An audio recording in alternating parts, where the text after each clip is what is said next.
평안하셨습니까? 지성과 영성을 추구하는 신학 박사 나유섭입니다. 오늘은 마태복음 5장 4절에 있는 두 번째 축복문을 한번 살펴볼까요? 여기에 보면 애통하는 자는 복이 있나니 저희가 위로를 받을 것이다. 이렇게 표현이 되어 있습니다. 그런데 애통이라고 하는 단어는 좀 진한 상태를 얘기하죠.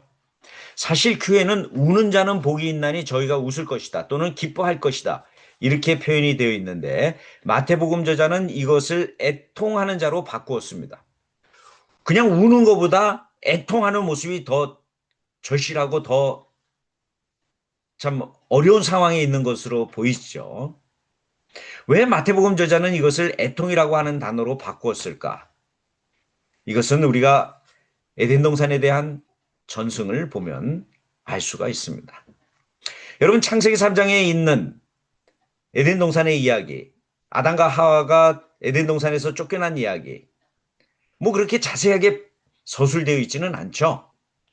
그런데 기원후 1세기에 기록이 된 이 복음서들이 기록되기 조금 전에 기록이 된 유대 문서에 보면 에덴 동산에서 있었던 일에 대해서 점점 자세하게 기록하는 경향이 있습니다. 예를 들면 모세의 묵시록 같은 경우 기원후 아마 70년경에 기록된 것으로 여겨지는데 여기에 보면은 아담과 하와가 에덴 동산에서 쫓겨날 때에 애통해하는 모습. 그리고 아마도 기원후 90년경이나 100년경에 기록이 된 아담과 이브의 생애라고 하는 이런 책을 보면 그들이 에덴 동산에서 쫓겨날 때에 아주 애통해하면서 하나님의 위로를 기다렸다 하는 그런 표현들이 있습니다. 아마도 마태복음 저자는 그 당시에 에덴 동산의 애통이라고 하는 단어가 적용이 된, 사용이 된 것을 보고 이것을 여기에다가 적지 않았을까. 그래서 우는 자는 복이 있나니 저희가 웃을 것이다 또는 기뻐할 것이다 라고 하는 표현 대신 애통하는 자는 복이 있나니 저희가 위로를 받을 것이다 라고 이렇게 표현했던 것 같습니다.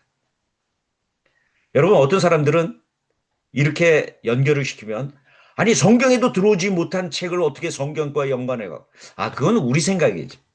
우리 기독교인 입장에서는 그렇게 생각할 수 있는데 1세기 유대인 입장에서는 마태복음을 적은 사람도 유대인이거든요. 그 유대인 입장에서는 자기네 전승들을 사용을 해서 이런 표현을 사용할 수가 있었던 것입니다.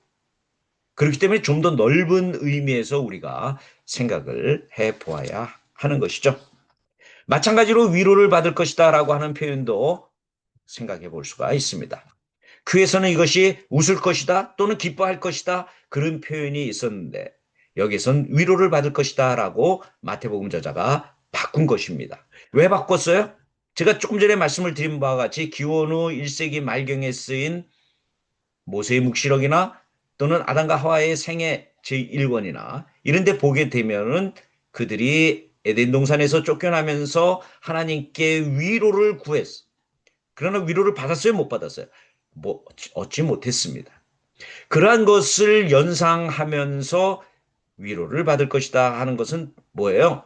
다시 에덴 동산으로 돌아갈 것이다. 그 에덴 동산은 어디에? 바로 위에서 얘기한 바 천국이 너희 것이다라고 얘기했을 때 그들의 것이다라고 얘기했던 것처럼 바로 에덴 동산에서의 상태를 회복할 것이다 그런 뜻이죠.